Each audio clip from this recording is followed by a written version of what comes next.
Micro, chers collègues.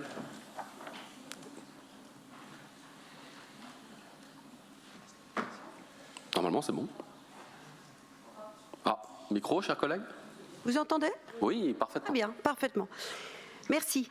Monsieur le Président, chers collègues, la situation est celle que l'on connaît, elle a été largement commentée.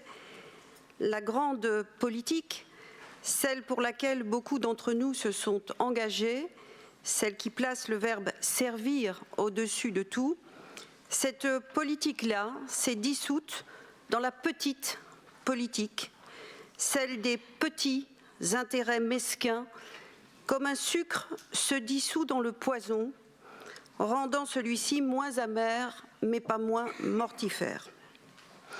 Et aujourd'hui, nous sommes dans une tempête de sable. Tout est réuni, le matériau instable et volatile, l'enlisement, tout autant pour ceux qui ont été saisis que pour ceux qui se sont laissés choir, une visibilité nulle. Malgré ce contexte exceptionnel, vous faites le choix de faire voter un objet budgétaire pour l'occasion paré des vertus de responsabilité et de sérieux. Serait-ce pour reprendre la main et faire oublier la part de faute de vos amis qui, par leurs alliances contre nature, ont contribué à créer ce chaos? Pour notre part, nous réaffirmons que nous avons été, que nous sommes et serons toujours constructifs, que nous nous inscrivons délibérément dans une démarche de proposition, de celles qui mènent aux solutions. Je note d'ailleurs que vous avez bien voulu retenir certaines d'entre elles, comme par exemple l'inventaire des logements de fonction sous-utilisés dans les lycées, sujet complexe, ou bien encore la réflexion sur cette prime de performance concernant les lycées encore dans le cadre du bien manger. Deux exemples tout à fait anecdotiques, je vous l'accorde, et qui illustrent pourtant ce que nous appelons, nous, la culture de l'économie. Celle qui se pratique à tous les niveaux et à tous les étages, celle dont la mission est de tuer dans l'œuf les monstres administratifs et coûteux. Bien sûr, les dizaines de millions que nous devons trouver ne sont pas à cette échelle, dirait M. Perrin-Sarzier. Mais nous aurions souhaité que vous vous saisissiez de cette occasion inédite pour changer de paradigme, pour faire un état des lieux précis de vos méthodes, pour réinterroger vos dogmes au travers de la réalité, celle qui cogne, en acceptant introspection et remise en cause. Fabien Le Guernévé y reviendra très précisément. Ainsi, nous pensons qu'avant de vous enfoncer dans le magma de schémas et autres stratégies ou études aux appellations souvent fumeuses, comme par exemple celle dont le but est d'envisager un tourisme désirable, SIC, à l'horizon 2040, où en sommes-nous des promesses de groupe de travail, de l'audition de la directrice de l'ARS, nous pensons qu'il faut, avant tout cela, énergiquement instaurer une politique de la mise à plat et de l'évaluation. Est-il juste, par exemple, de laisser en l'état, pire encore d'augmenter ce patrimoine immobilier de plus en plus vaste, de plus en plus coûteux, tant en investissement qu'en fonctionnement? Quelle est l'évaluation sur ces bureaux du quartier Atalante qui, au-delà du fait de faire plaisir à la politique de développement de Madame Appéré, ne sont pas d'une utilité indéniable? Que dire de ces centaines de mètres carrés récemment acquis qui, de surcroît, n'offrent pas satisfaction à ses principaux usagers? Que dire de cette centaines de mètres carrés à Pattonne consacrés à un très vaste espace de documentation pour qui, pour quoi faire? Est-il raisonnable de conserver pour Jacques vice-président un bureau chauffé, bien entendu, éclairé, bien entendu, mais au taux d'occupation plus qu'incertain, sans parler de la ruche et d'autres et autres TILAB? La culture de l'économie, c'est à chaque instant, sur chaque mètre carré. Vous avez annoncé vouloir travailler sur la masse salariale, dont acte. Mais le train de vie mériterait aussi d'être examiné. Ne serait-ce pas l'occasion d'engager une recherche de simplicité, de sobriété à tous les niveaux? Quand on veut, on peut, dit l'adage, et quand on peut, on doit. Sur les aides de toute nature, bien sûr, il est nécessaire d'avoir des accompagnements et de garantir, vous l'avez dit et nous y souscrivons, de garantir le fonctionnement des outils de cohésion. Mais une subvention n'est pas une rente de situation et donc elle doit être réinterrogée sans soupçon mais sans crainte, sur les objectifs qu'elle atteint ou pas, sur le service qu'elle rend ou pas, et à qui. Et surtout, elle ne doit définitivement plus être la réponse démagogique ou clientéliste destinée à satisfaire tous ces petits estomacs qui se pensent intouchables.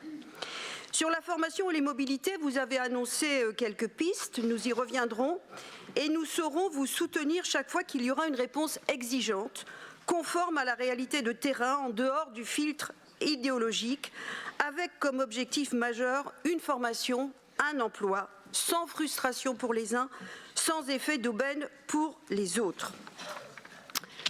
Monsieur le Président, j'espère que votre voyage au Japon, le vôtre et celui de votre délégation s'est bien passé. Peut-être en avez-vous ramené un mot très célèbre et très connu dans la culture japonaise, Nankuru Naisa, qui peut se traduire par « avec le temps, tout s'arrange ». Sans doute, peut-être. Faisons nôtre ce mantra, ça ne peut pas faire de mal. D'une culture plus française, nous pensons qu'il vous faut surtout agir pour ne pas subir le triste sort de l'âne de Buridan. Vous savez, celui qui ne sait pas choisir entre l'avoine et l'eau et qui finit par mourir des deux, de faim et de soif. Choisir, c'est renoncer. Il faut faire des choix aujourd'hui et vous nous semblez avoir consacré beaucoup d'énergie pour donner des gages aux différents courants de votre majorité, pourtant divergents sur bien des points, satisfaisant les uns ici, les autres là. Vous devez pourtant des réponses franches aux Bretons et aux Bretonnes sur ce que vous voulez faire. Économie, ingérence et contraintes, stop ou encore? Liberté d'exercice pour les agriculteurs, stop ou encore? Complexité des procédures pour les collectivités, stop ou encore? Développement et productivité, stop ou encore? La Bretagne est comme le pays tout entier à la croisée des chemins. Ne vous trompez pas d'itinéraire. Je vous remercie.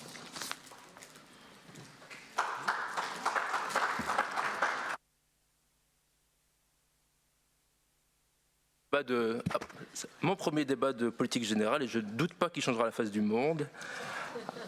Alors éloignez-vous de la bordure du quai, accrochez vos ceintures et c'est parti. Monsieur le Président, chers collègues, le désordre institutionnel tombe au pire moment. Même si je doute qu'il y ait de bons moments pour tenter de plonger la France dans le chaos pour de sombres ambitions politiciennes nourries par les extrêmes et leurs amis, celui-ci arrive dans un contexte économique tendu où les entreprises ferment ou suppriment des unités de production ou des sites entiers, notamment en Bretagne. Rien que dans notre région, le premier semestre 2024 voit 45% des chefs d'entreprise constater une baisse de leur rentabilité, 42% ont observé une diminution de leur chiffre d'affaires. Dans ce contexte, les entreprises continuent de privilégier le report d'investissement et revoient à la baisse leurs intentions d'embauche. L'effet domino est en marche. Pire, la défaillance des entreprises rencontre la plus forte hausse nationale en Bretagne avec une augmentation de 38% en un an. Et si on regarde du côté de notre industrie bretonne, le portrait est bien triste. On dénombre de nombreux emplois supprimés ou menacés dans l'industrie en Bretagne. Je veux dire à toutes ces femmes, à tous ces hommes, que nous pensons à eux, à leurs familles. Et j'ai évidemment une pensée particulière pour les salariés de Michelin à Vannes.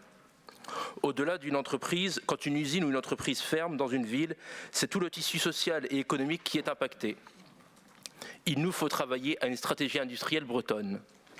Nous devons investir dans des infrastructures qui garantissent l'accueil de nouvelles entreprises industrielles dans tous les domaines, celles qui ont de l'avenir. Nous devons capitaliser sur le savoir-faire breton, sur le talent des femmes, des hommes qui travaillent dans nos usines, dans nos ateliers. Il faut qu'on puisse leur dire que la fermeture de leur usine actuellement n'est pas une fatalité, pas une fin en soi, que notre mobilisation totale garantira un avenir industriel et des emplois en Bretagne, que nos marges de manœuvre sur la carte de formation permettront de former à la fois les ouvriers qualifiés de demain et garantir la formation tout au long de la vie des ouvriers actuels. Nous avons donné un très mauvais signal avec Bridor et Liffré. Nous devons réagir, il est temps de nous doter d'une stratégie industrielle en Bretagne.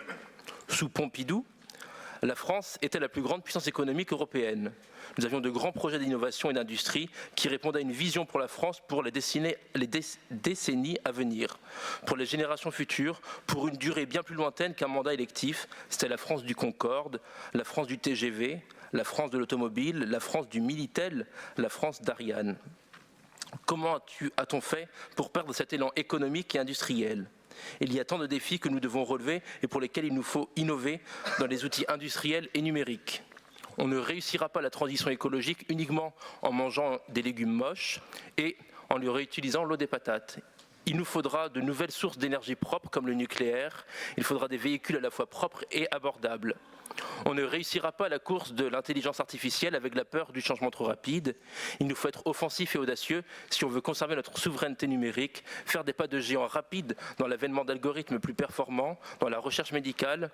Rappelez-vous des conséquences de notre trop grande dépendance à la Chine lorsqu'après le confinement, nous avons été en rupture de composants électroniques et que toute la production est tombée en panne avec une rupture d'approvisionnement.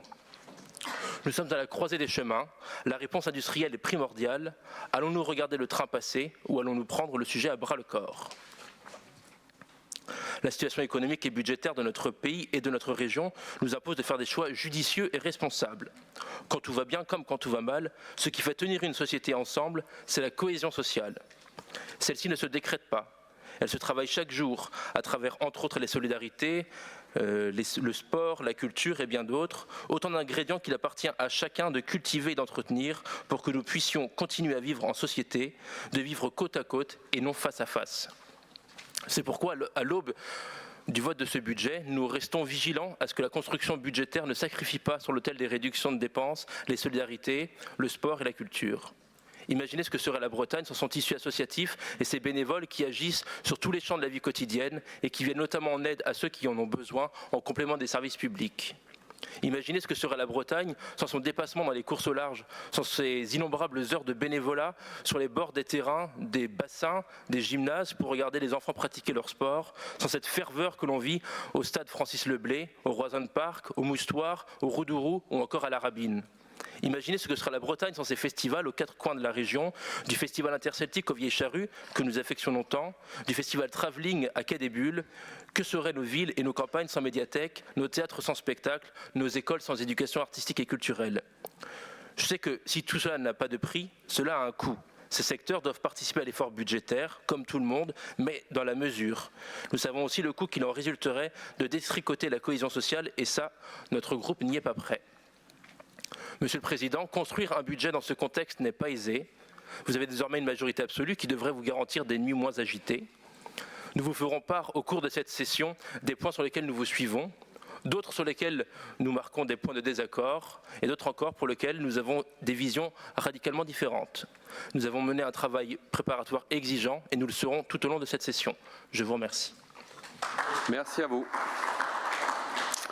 Merci de vos mots au-delà de nos différences et je dors très bien. Monsieur Briand pour le groupe Breizh Aglaise.